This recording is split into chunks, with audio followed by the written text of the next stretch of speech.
Kami ucapkan terima kasih atas kesediaan Bapak-Bapak untuk bisa menghadiri pada kesempatan kali ini di mana kita akan melakukan webinar Yara Indonesia. Eh, untuk pada kesempatan kali ini kita akan mengangkat tema lebih dekat mengenal defisiensi NPK, CA dan MG pada tanaman cabai. Nah, untuk lebih jelasnya akan saya serahkan kepada rekan saya Bapak Tessa Ar-Rahman. Dan apabila Bapak-bapak ataupun Ibu-ibu ataupun panelis lainnya ingin bertanya, silakan cantumkan pada kolom pertanyaan ataupun pada kolom chat di sebelah langsung saja. Nanti kita akan jawab apabila masih ada waktu untuk bisa memungkinkan. Baik, kami persilakan kepada Bapak Tessa Ar-Rahman untuk bisa mempresentasikan. Baik, terima kasih Pak Tito. Sebelumnya, Assalamualaikum warahmatullahi wabarakatuh. Salam sejahtera untuk kita semua. Selamat sore Bapak, Ibu, rekan-rekan para petani Indonesia dimanapun Anda berada. Selamat bergabung di online meeting atau webinar meeting bersama PT Yara Indonesia. Ya, kali ini kita mau mengangkat tema mengenai defisiensi unsur hara NPK, kalsium dan magnesium pada tanaman cabai. Sebelumnya saya mohon maaf nih, kita udah agak telat, ada kendala teknis, tapi mudah-mudahan tanpa mengurangi pertemuan kita hari ini, mudah-mudahan kita bisa mengambil banyak manfaat dari apa yang nanti kita bisa diskusikan atau kita sampaikan. Oke, Pak Tito, silakan ke slide berikutnya. Oke, kita lanjut saja ya.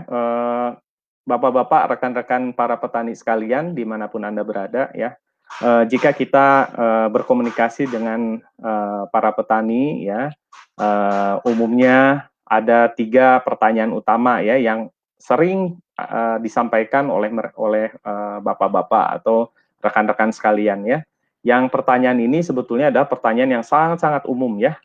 Yang pertama adalah kenapa daun cabai saya warnanya kekuningan ya, lalu bentuk buah kurang bagus, banyak busuk buah ya, lalu tanaman cabainya kurang tinggi atau kerdil pertumbuhannya. Itu adalah 3 pertanyaan utama yang sering kita temui di lapangan, dan jika bapak-bapak analisa ya, ini kait eratannya sangat kuat dengan masalah nutrisi yang akan kita sampaikan. Oke, silahkan Pak Tito ke slide selanjutnya. Jadi apa sih yang menyebabkan tanaman tidak bagus ya? Banyak faktor yang bisa menyebabkan tanaman tidak bagus ya.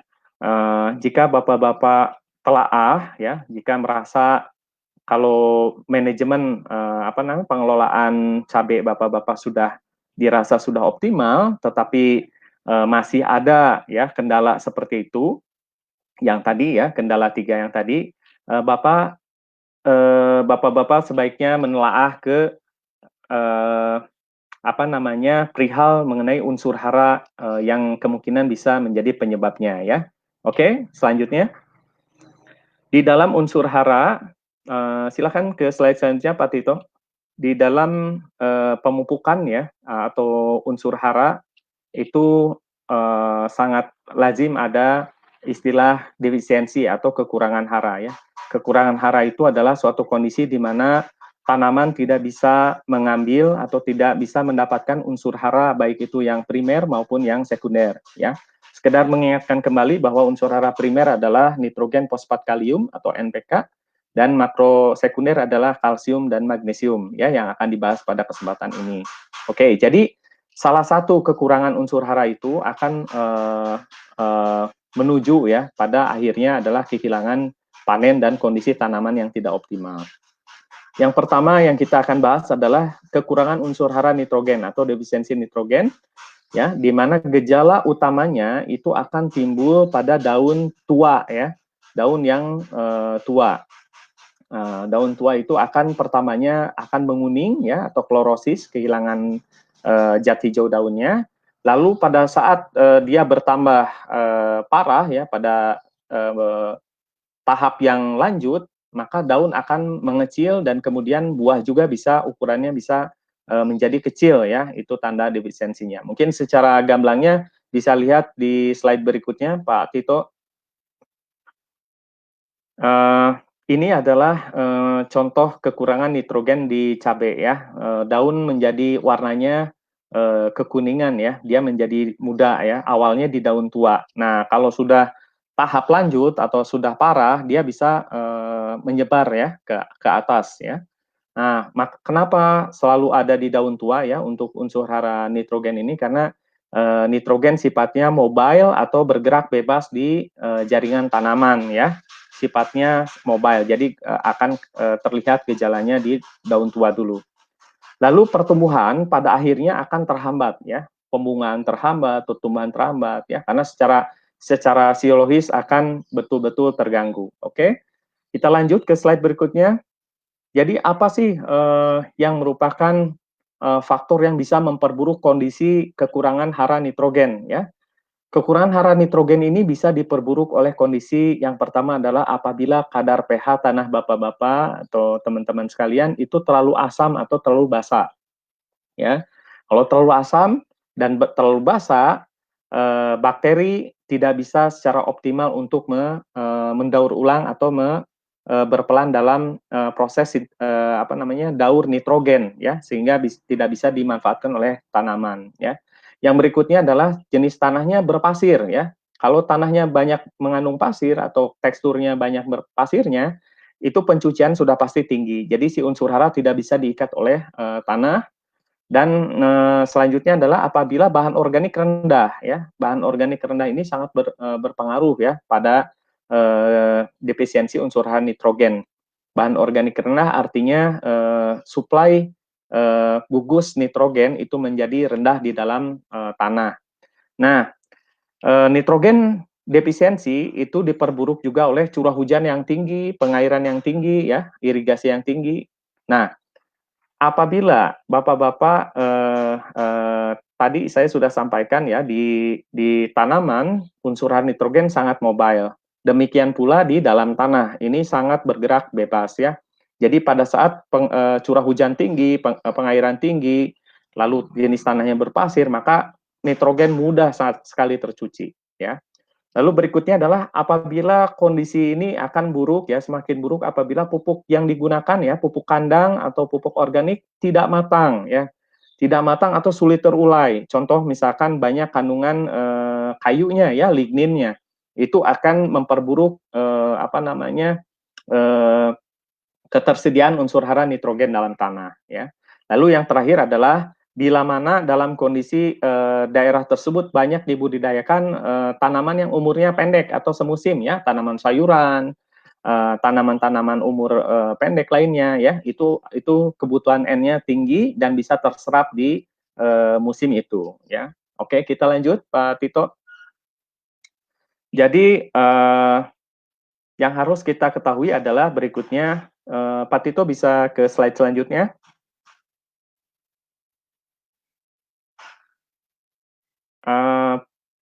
Bisa ke slide selanjutnya ya.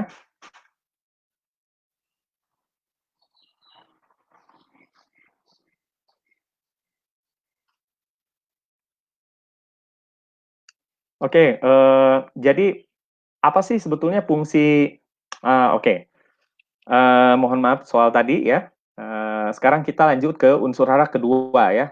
Tadi nitrogen, sekarang fosfor ya atau fosfat ya. Gejalanya sama seperti nitrogen, akan terlihat di daun tua dulu.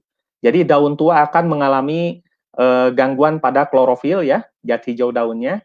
Dia akan menguning ya. Tetapi ada yang khas nih, kalau kekurangan unsur hara fosfor, dia ada bintik-bintik keunguan ya, warna ungu di dalamnya ya.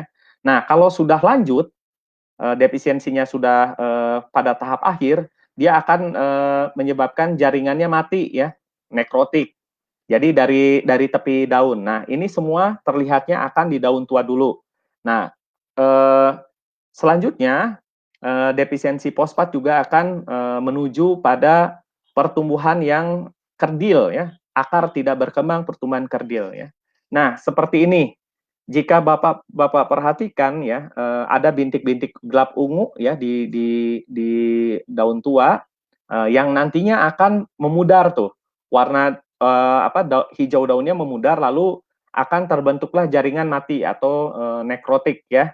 Nah, biasanya dibarengi dengan tanaman kerdil akarnya tidak berkembang. Ya, biasanya kepembungaan menjadi terhambat, ya jumlah buah juga akan berkurang ya. Oke, lanjut Pak. Nah, tadi nitrogen, sekarang fosfat ya. Fosfat juga sama ya. Ada hal-hal yang harus diperhatikan nih. Kalau bapak-bapak punya jenis tanah atau kondisi yang seperti ini ya. Misalkan pH tanah bapak-bapak itu terlalu basah ya. Ini malah terlalu basah ya, atau memiliki kandungan kapur yang tinggi. Atau pada saat yang bersamaan terlalu asam ya. Jadi betul ya, pH yang diinginkan oleh tanaman adalah di range yang 5,5 sampai kondisi 6,5 ya. Itu adalah kondisi yang optimal untuk rata-rata hampir semua tanaman.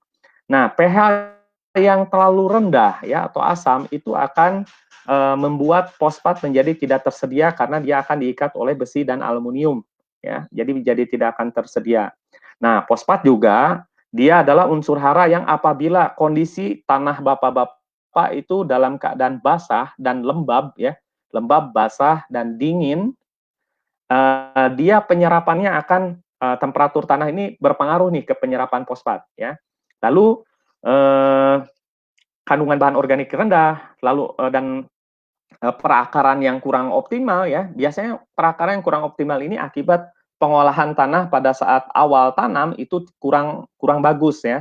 Jadi sebaiknya olah tanah sangat harus bagus ya, karena fosfat ini dia sebagian besar ya unsur hara bisa terangkat ke dalam jaringan tanaman melalui intersepsi akar. Artinya akar yang mendekati ke fosfat ini ya, ke unsur hara fosfat.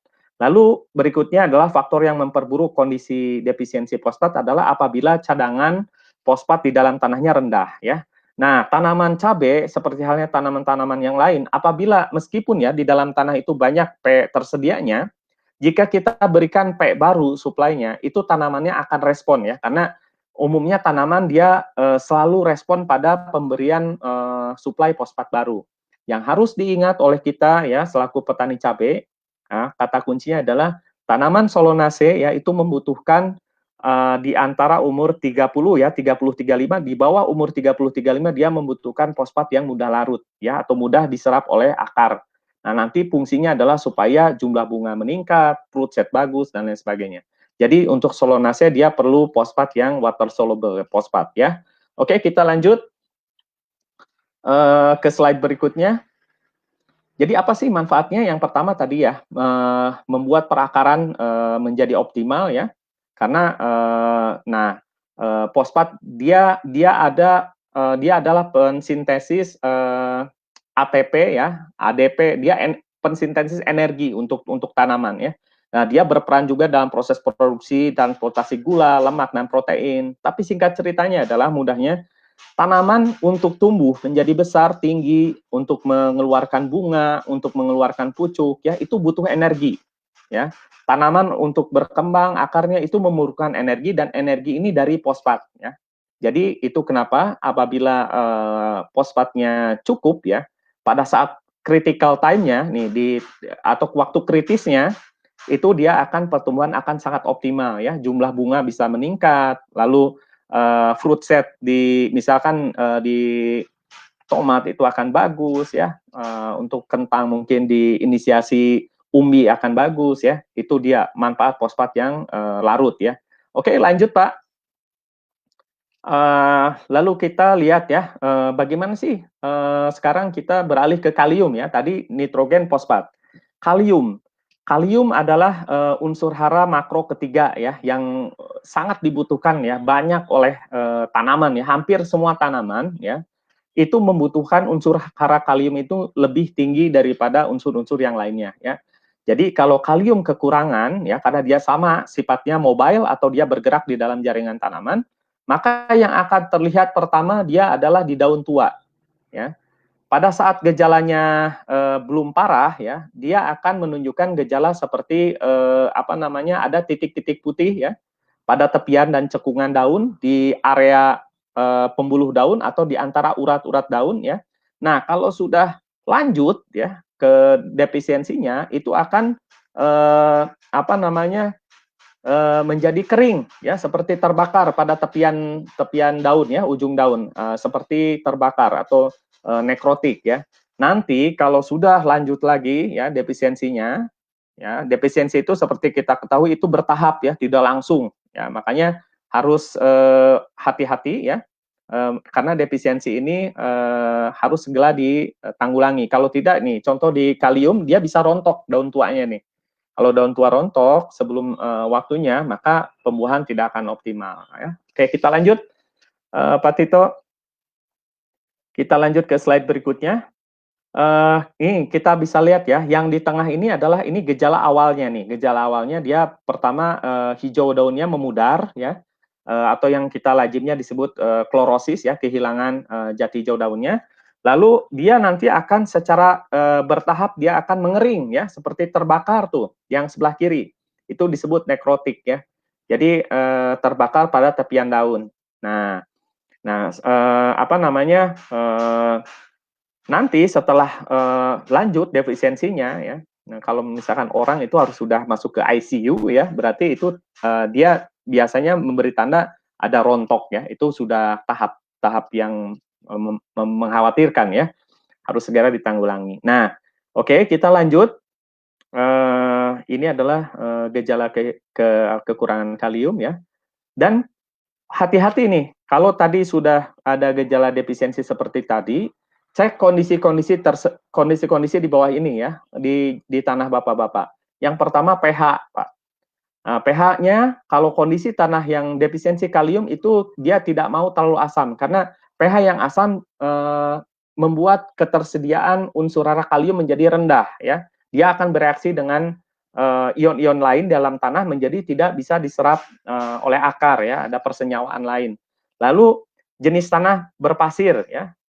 Ini sama dengan yang tadi ya, NPK ini kalau tanahnya berpasir ya apa yang harus kita lakukan adalah kita menambah bahan organik. Bahan organik boleh apa saja ya, tetapi syaratnya harus matang. Nah, bahan organik ini akan memperbaiki agregat supaya tidak pencuciannya tidak tinggi ya. Nah, berikutnya kondisi yang menyebabkan defisiensi kalium ini menjadi sangat buruk ya pada saat kondisi kekeringan. Ya. Kondisi kekeringan ini akan menyebabkan kalium menjadi susah untuk diserap oleh tanaman ya. Curah hujan tinggi akibat pengairan yang tinggi sehingga pencucian yang tinggi itu jelas ya. Kalium cukup mobile ya, cukup bergerak di dalam tanah sehingga bisa hilang dari larutan tanah ya. Lalu di apa namanya defisiensi kalium diperburuk apabila kondisi tanah bapak-bapak ini memang kandungan kaliumnya rendah ya, dan memiliki kadar liat yang tinggi, kadar liat satu kadar liat yang tipe tertentu ya, tipe ilit namanya nih. Nah, ini kandungan kaliumnya menjadi sangat rendah. Nah, berikutnya adalah faktor yang memperburuk ketersediaan kalium adalah tingginya kandungan magnesium di dalam tanah nih. Magnesium sama-sama kation ya, magnesium sama-sama mobile, maka itu bisa ada antagonisme ya, mana dulu nih si akar bingung mau menyerap mana dulu yang mau diserap ya, karena dua-duanya kation ya, bermuatan positif. Oke, kita lanjut ke slide berikutnya.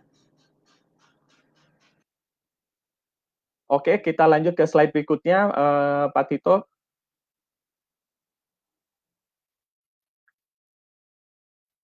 Oke, slide berikutnya adalah mengenai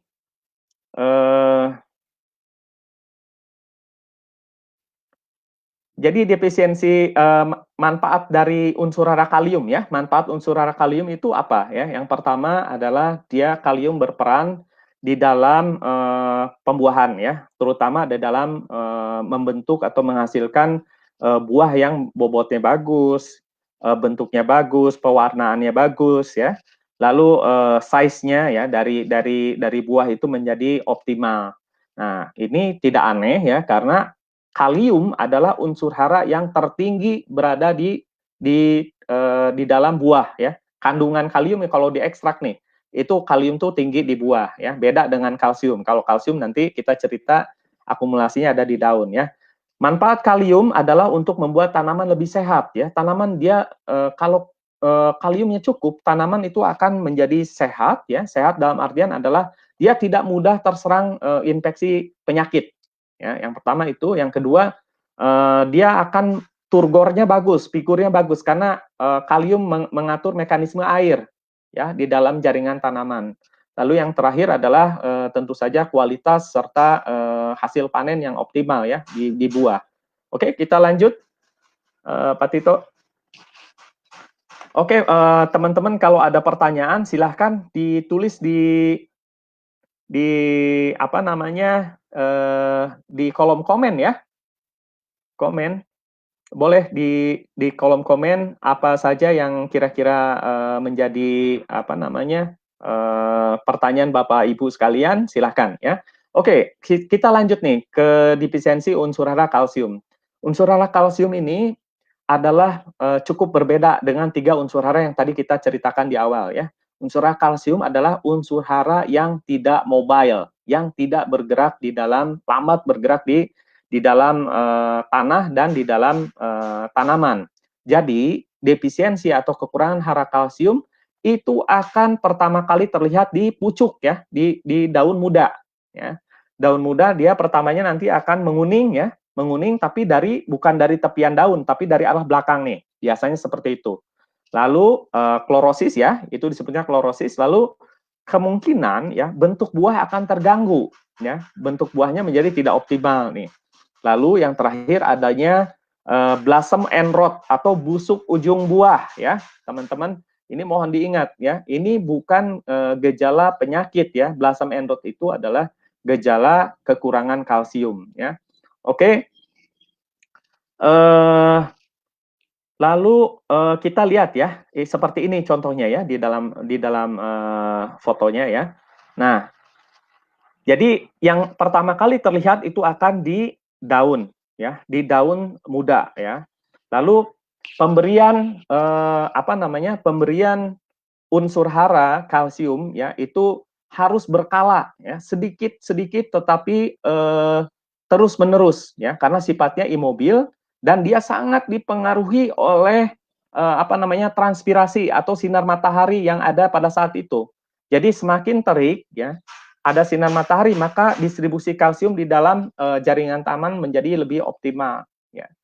Lalu yang sebelah kanan tuh ya, itu blossom end rot ya, tapi ada orang yang agak nyaru ya ini dengan antraknos ya. Nah, antraknos ini nanti akan ada kaitannya. Kenapa kalsium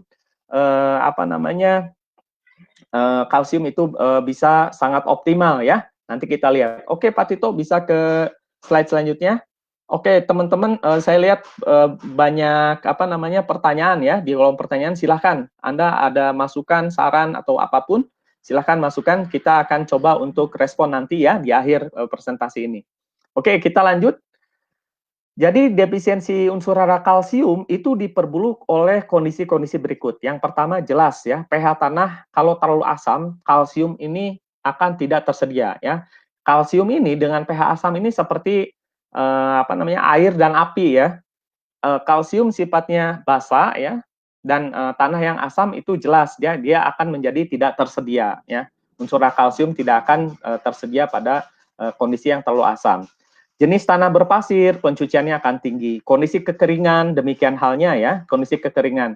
Karena kalsium bisa diserap oleh akar tanaman, salah satunya dengan cara difusi ya.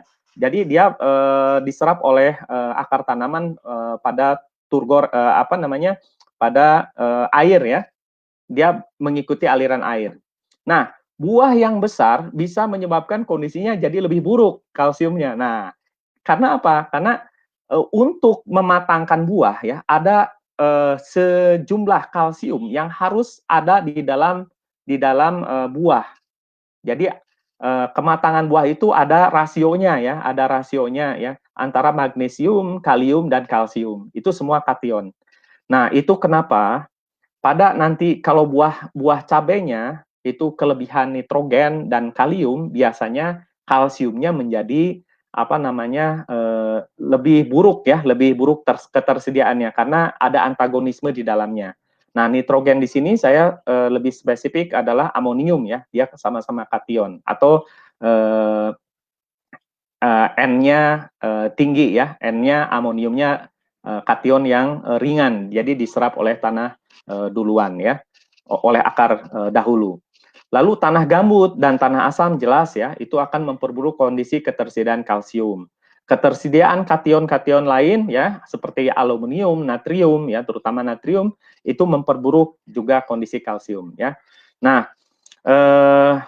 kita lanjut ya ke slide selanjutnya. Manfaat unsur hara kalsium adalah ya yang terutama seperti halnya di makanan bagi manusia ya. Makanan bagi manusia, maka tanaman memerlukan kalsium untuk membentuk sel-sel ikatan sel yang kokoh. Jika ikatan sel yang kokoh ini terjalin ya, maka infeksi dari penyakit itu akan sulit untuk menembus. Jadi memperkuat dinding sel tanaman artinya ya, bila dinding sel tanaman ini lebih spesifiknya di buah, maka dinding sel buah kuat, maka daya simpannya pasca panennya itu akan lebih tahan ya. Dia akan lebih tahan di pasar atau di apa namanya? Di pasar atau di apa namanya? Setelah pasca panen, dia tidak mudah busuk. Lalu struktur kalsium juga membuat struktur kuat dan berkembang sehat tanaman ya, terutama apabila nanti dia ada heat stress atau stres cuaca. Nah, seperti kita tahu nih, kalau cabai kena stres, kalau panas misalkan ya, dia bisa merontokkan apa namanya? Merontokkan bunga ya dan bakal buah. Nah, kalau kalsiumnya bagus ya, itu akan lebih kuat ya terhadap insiden rontok tadi ya. Makanya aplikasi nanti ya, aplikasi pemupukan kalsium dengan nanti kita ada solusinya ya, apa harus bertahap dan kontinu. Oke, Pak Tito, mohon timeline saya di share di chat ya untuk waktu berapa yang tersedia. Oke, teman-teman, saya harap masih semangat terus ya, masih dengan webinarnya Yara Indonesia ya tentang defisiensi makro di tanaman cabai. Berikutnya adalah unsur hara magnesium. Unsur hara magnesium ini ya, tadi kita sudah bahas nitrogen, fosfat, kalium. Selalu ada terlihat di daun tua karena dia mobile ya, dia aktif bergerak. Nah, unsur hara magnesium dia sama mobile juga. Dia akan ada di daun tua gejalanya ya. Di daun tua dengan pertama adalah klorosis, menguning pada daerah antara urat-urat daun ya. Gejalanya khas. Nanti kalau sudah ke tahap yang lanjut, yang parah ya, dia akan ada nekrotik nih atau mati jaringannya ya, jadi seperti terbakar. Nah, lebih jauh lagi, kalau sudah sampai ke daun muda, dia bisa apa namanya, ada tanamannya, daunnya ya, daun pucuknya, dia bisa menekuk ke bawah ya, ke dalam, atau pada daun tua dia menekuk keluar. Nah, lebih spesifiknya gambarnya seperti ini nih ilustrasinya. Oke, kita lihat. Oke, kita lihat di slide selanjutnya. Gejala defisiensi unsur hara magnesium apa namanya? Dia khas ya, sangat khas karena apa? Di tulang daunnya ya, kalau tadi menguning itu nitrogen, sulfur itu kalau menguning tulang daunnya ikut kuning. Nah, kalau di magnesium dia nggak ikut kuning nih. Tulang daunnya tetap hijau seperti ini. Nah, yang kiri, yang paling kiri dari Anda itu adalah gejala defisiensi magnesium awal. Nanti setelah tambah parah dia akan menguning nih, seperti yang tengah. Mulai nekrotik, mulai ada terbakar tuh. Nah, lalu semakin parahnya lagi dia akan ada dalam kondisi yang seperti layu ya, seperti stres ya. Nah, itu kekurangan magnesium, oke? Nah, kekurangan magnesium ini, kenapa magnesium ini sangat penting juga ya, salah satu unsur hara yang terpenting ya, makro sekunder, ya dia berperan sebagai penyusun klorofil atau zat hijau daun ya. Nanti kita lihat dia berperan cukup banyak pada proses metabolisme pembuahan juga ya. Nah, kritikal penyerapan magnesium ini adalah pada masa pembungaan ya. Oke, Pak Tito, bisa kita ke slide selanjutnya.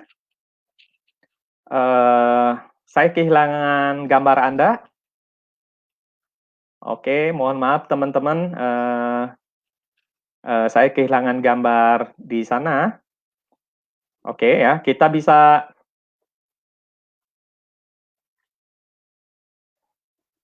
Oke, kita lihat ya, defisiensi unsur hara magnesium ini diperburuk oleh kondisi apa saja ya. Defisiensi unsur hara magnesium itu akan diperburuk oleh kondisi-kondisi yang pertama adalah pH tanahnya yang terlalu asam ya. pH tanah terlalu asam juga memperburuk kondisi magnesium ya, ketersediaan magnesium. Oke, Pak Tito bisa ke slide setelah ini selanjutnya.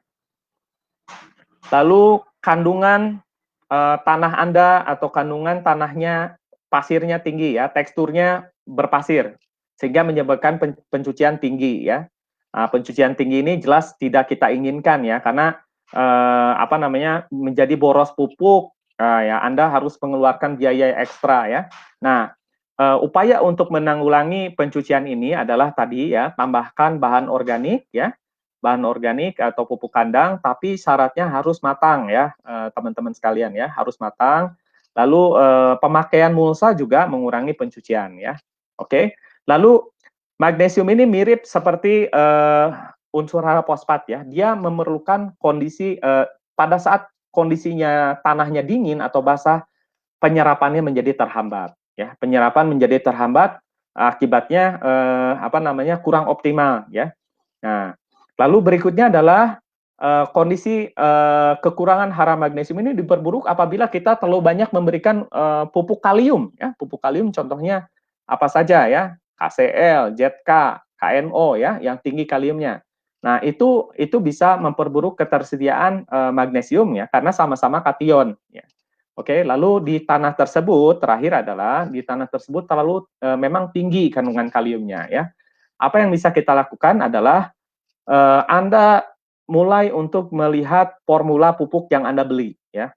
Melihat formula pupuk yang Anda beli, di dalam suatu formula pupuk itu biasanya mengandung apa namanya, pupuk majemuk, ada beberapa unsur hara. Nah, itu yang harus Anda lihat ya.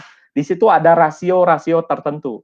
Nah, biasanya untuk produk Yara itu ada apa namanya, dalam satu butir ada NPK plus mikro dan makro sekunder juga ya. Nanti kita akan lihat di slide berikutnya. Oke, lanjut Pak Tito. Oke, teman-teman jika ada saran, masukan supaya kita bisa lebih optimal, jangan sungkan-sungkan untuk tulis komen ya di bawah ini ya. Oke, lalu unsur hara magnesium ini fungsinya apa sih? Dia yang pertama adalah menghasilkan panen yang optimal tentu saja ya, karena magnesium dia berperan dalam pembentukan klorofil atau zat hijau daun ya. Terus dia akan mengefektifkan atau mengaktifkan kerja fotosintesis ya. Jadi fotosintesis itu seperti kita ketahui ya, dia proses untuk mengubah persenyawaan ya menjadi cadangan makanan ya. Berarti ini korelasinya sama panen ya. Nah, sayangnya defisiensi magnesium ini biasanya ada yang disebut istilahnya hidden hunger. Jadi kelaparan yang tersembunyi. Jadi tahu-tahu langsung ada gejalanya ya, karena hampir tidak ada gejala ya di magnesium ini. Nah, oke. Jadi sangat disarankan jika Anda sudah mengetahui kondisi tanah Anda ya, ini sebagai kesimpulan semua ya, secara sederhananya, jadi jika di tanah Anda memang sudah sering ditanami ya, tidak pernah berhenti ditanami, maka Anda harus mulai mempertimbangkan untuk memberikan input hara yang seimbang, yang pertama ya. Terus input hara yang apa namanya, lengkap ya. Pada saat yang bersamaan harus berimbang ya, semuanya harus bagus ya, seimbang. Nah, ini hanya untuk mengingatkan kembali bahwa fungsi-fungsi tadi ya, nitrogen, fosfat, kalium, dia adalah unsur hara makro primer ya, seperti nasi, lauk pauk ya, dan sayuran ya, kalau kita analogikan ya. Kalsium, magnesium, dan sulfur itu adalah seperti apa namanya, susu ya, seperti untuk melengkapi ya vitamin kita. Nanti kita akan sampai pada topik mikro ya. Mangan, zinc, kuprum, boron, molibdenum itu adalah vitaminnya ya, atau kita analogikan sebagai buah-buahan ya. Nah, seperti halnya makanan manusia, ini punya fungsi sendiri-sendiri yang kalau kita bertani secara komersial, fungsi-fungsi hara ini adalah yang akan berkaitan dengan panen bapak-bapak ya, yang akan meningkatkan atau dari aspek quality dan kuantitas panennya akan kita lihat ya. Oke, kita lihat ke slide berikutnya. Jadi apa dong solusi dari Yara ya? Oke, solusi dari yang pertama adalah Yara memiliki sebuah produk ya yang dalam satu butirannya memang sudah mengandung unsur hara makro primer dan makro sekunder ya. Nah, makro sekunder ini dalam hal ini adalah magnesium dan kalsium ya. Jadi kita ada 3 produk utama, Yaramila Unik 16 ya, yang mungkin teman-teman udah pada tahu semua ya, Yaramila Unik ya. Lalu Yaramila Winner, dia formulanya 15920. Nah, jika Anda melihat formula ini berarti adalah formula generatif ya, dipakainya setelah keluar bunga. Di sini ada magnesiumnya 1,3% ya, ada sulfurnya dan ada mikronya. Lalu yang terakhir adalah pupuk kalsium ya. Tadi kita bicara banyak soal kalsium ya.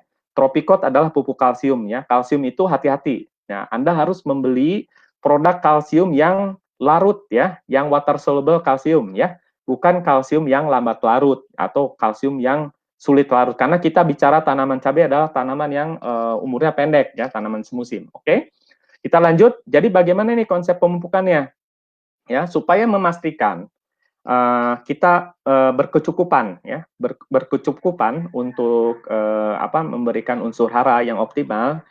Kita berikan dulu Yaramila unik ya di dasar kurang lebih 20 gram sampai 40 gram per pohon ya sebelum tutup mulsa nih. Anda bisa sistemnya ditabur ya di bedengan ya. Anda hitung berapa populasinya, kalikan 20 sampai 40 gram ya, minimalnya 20, maksimal 40 gram.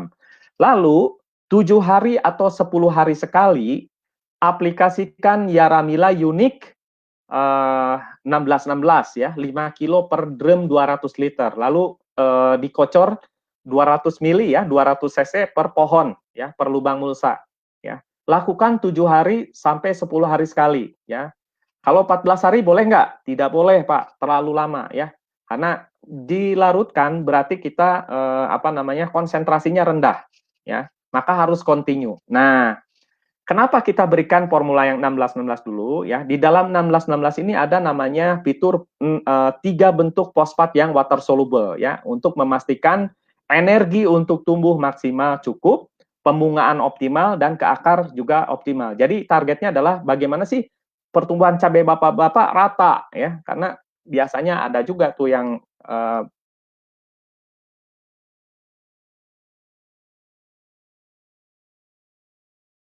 cabai di umur 25, 30 atau 35 dia akan berbunga, maka ganti bapak-bapak NPK-nya ya.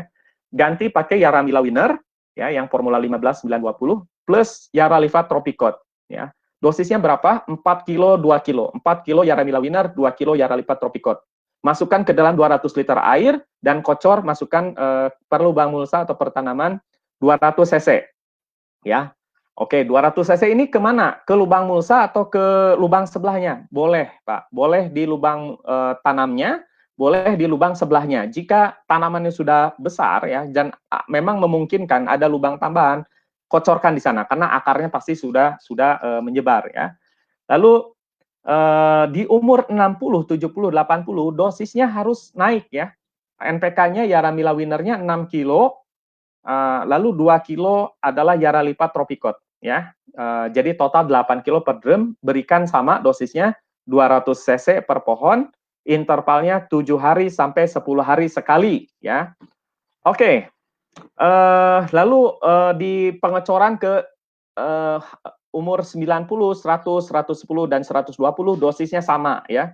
6 kilo Yaramila Winner dan 2 kilo Yaraliva Tropicot ya, dirutinkan ya, dirutinkan 7 hari sampai 10 hari sekali. Dosisnya sama, 6 kilo Yaramila Winner, 2 kilo Yaraliva Tropicot. Oke. Kita lanjut ke slide berikutnya. Oke, saya ada kita ada namanya contoh ya. Ini contoh hasil percobaan nih, demo kita nih. Ini kebetulan di Jawa Timur ya. imperial ya cabenya. Dia pembedanya di sini adalah dari segi aspek pupuk dasar ya. Kontrolnya dia pakai pupuk subsidi ya.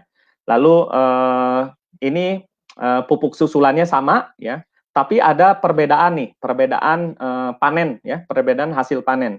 Jadi kalau kita simpulkan, kita kan hitung-hitungannya untung ya, Bapak-bapak ya, kita mau untung. Nih kita hitungannya secara mudahnya dengan cara yang seperti ini, yang di kiri, dia naik 1,4 ton ya, dibandingkan cara yang kontrol, atau dalam segi keuangannya, kalau invest 1.000, baliknya 3.300. Nah, wah ini cukup lumayan kalau harganya bagus ya cabenya. Oke, kita lanjut ke hasil demo berikutnya. Nah, ini lebih bagus lagi nih. Ini 50% bedanya. Saya ingat sendiri ini tahun 2013, ini hot chili ya varietasnya. Ini apa namanya, ada beda hasil panennya sampai 50% ya. Jadi dibandingkan kontrol, ini hasil panennya naik sebanyak 6,8 ton per hektar ya, dibanding standar yang dipakai ya. Lalu kalau dihitung keuangannya itu setiap Rp1.000 kembalinya 7.000 ya. Jadi untungnya cukup sangat-sangat optimal ya. Oke. Lalu ke slide berikutnya. Kita ada di Jawa Barat juga. Ini cukup signifikan ya bedanya. Panennya naik 63% ya. Nah, ini yang harus digarisbawahi ya, jika Bapak-bapak hitung ya serapan haranya, ini nitrogennya rendah nih. Karena petani yakin dia tidak memberikan nitrogen tambahan karena dia percaya dari pupuk kandangnya sudah tinggi ya, dia pakai pupuk kandangnya tinggi sekali ya. Nah, pupuk kandang yang tinggi sekali pada kasus ini adalah dia pupuk kandangnya tidak matang, jadi tidak tersedia. Nah, itu bisa meskipun petani tidak rugi, tetapi dia kehilangan 63 hasil panen, 63% ya. Jadi dalam 1.000 dikeluarkan dia petani mendapatkan 5.600 kalau pakai konsep pemupukan Yara ini ya. Oke, kita lanjut. Oke, jadi ada testimoni nih dari petani. Pertama adalah Bapak Ngatimin dari Jawa Tengah ya. Beliau tanam cabai, melon juga ya, cabai dan melon. Katanya dia menggunakan Yaramila Unique, Yaramila Winner dan Tropicot di kedua lahan saya. Hasilnya tanaman lebih cepat keluar bunganya, lebih cepat berbunga. Bunga dan buah cabainya tidak mudah rontok, peningkatan jumlah buah dan panennya menjadi meningkat. Oke, terima kasih Pak Ngatimin, sukses terus untuk Anda ya. Lalu pada yang kedua adalah berikutnya adalah dari petani Sumatera Utara nih. Saya kurang jelas nih namanya nih ya, tutup gambar saya nih. Tapi beliau menyatakan di tahun 2016-2017 dia sempat rugi 2 juta ya. Tapi setelah pakai program pemupukan cabai dari Yara, dia meraih 25 juta dari hasil pertaniannya. Oke. Nah, saya rasa itu presentasi kita hari ini ya, sesuai janji saya. Jika moderator memperbolehkan, berapa waktu yang tersisa untuk sesi pertanyaan yang bisa saya random aja ya, acak. Saya baca pertanyaannya, Pak Tito. Oke, terima kasih banyak Pak Tesa. Wah, luar biasa sekali ya. Akhirnya kita bisa lebih memahami lagi lebih detail apa itu unsur hara NPK, CA dan MG, terutama untuk tanaman cabai. Oke, karena berhubung kita waktu masih ada kurang lebih sekitar 10 sampai 15 menit ya. Mungkin kita buka dari 3 pertanyaan dulu ya, Pak Tesa. Mungkin silakan Pak Tesa untuk memilih pertanyaan mana yang bisa Pak Tesa langsung jawab. Oke. Oke, kalau kebutuhan kalium, Pak Zami Muhammad. Kalau kebutuhan kalium untuk tanaman padi, berapa kilogram per hektar? Oke. Pak Zamzani, mohon maaf nih, kita cerita cabai dulu ya, tapi oke. Pak Zamzami ini dia nanya untuk tanaman padi juga. Oke, ini spoiler nih untuk kalau Pak Zamzami minat untuk tahu lebih banyak ya. Nanti makanya tongkrongin nih webinarnya Yara ya, sama agronomis, bisa jadi agronomis nanti ahli padi ya, atau siapapun ya nanti yang bisa menyampaikan. Oke, kebutuhan kalium untuk padi per hektar ya ditentukan dari berapa yang Anda ingin hasilkan ya. Itu satu. Nah, tapi saya kasih range saja ya. Kalau Bapak antara 25 kilogram per hektar sampai 45 kilogram per hektar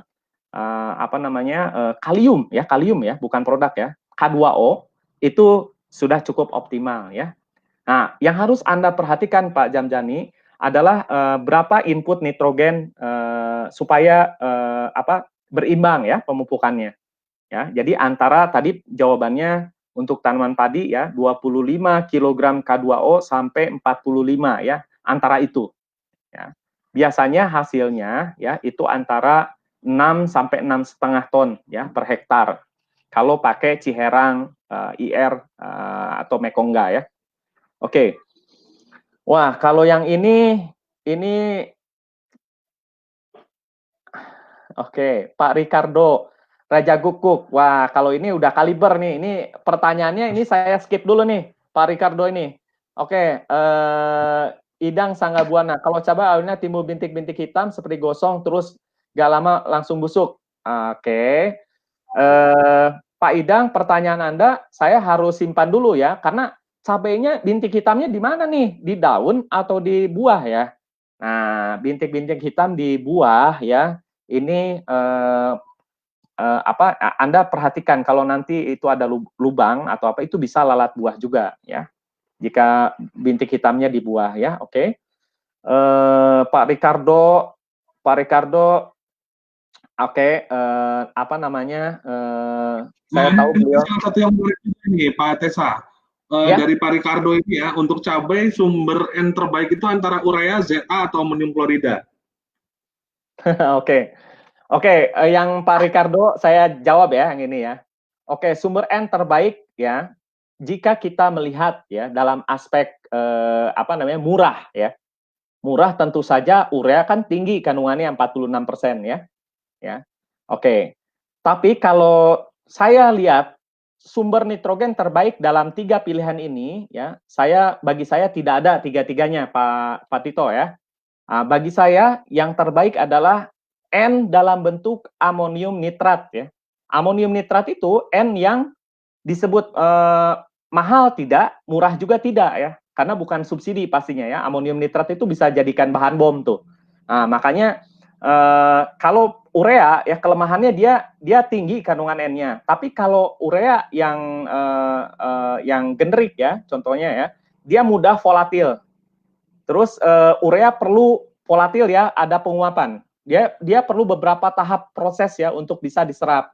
Tapi keuntungannya adalah urea jelas murah harganya ya. Lalu kalau ZA saya untuk tanaman cabai ya, saya tidak prefer ZA ya. Kenapa? Semua umumnya di sentra cabai itu kan penanaman tuh sangat intensif sekali ya. Jadi ZA itu jika Anda perhatikan pupuk nitrogen yang paling mengasamkan tanah ya. Ini kuis nih ya. Paling mengasamkan tanah urea, ZA atau amonium nitrat. Ya jawabannya ZA ya. Meskipun ZA itu 21% ya nitrogennya, tetapi dia mengandung amonium ya. Mengandung ion H. Jadi dia menyumbang ion H yang banyak kepada tanah sehingga dia bisa menyebabkan pH tanah menjadi drop ya. Nah, itu yang saya tidak mau karena bagi petani dan saya rasa kita semua setuju bahwa kita ingin bertani ini kalau bisa sepanjang akhir hayat kita masih tanam gitu ya. Tanah kita masih tetap subur dan kompatibel ya. Oke, jadi menurut saya ZA kalau bagi saya ya ZA jadi pilihan terakhir ya.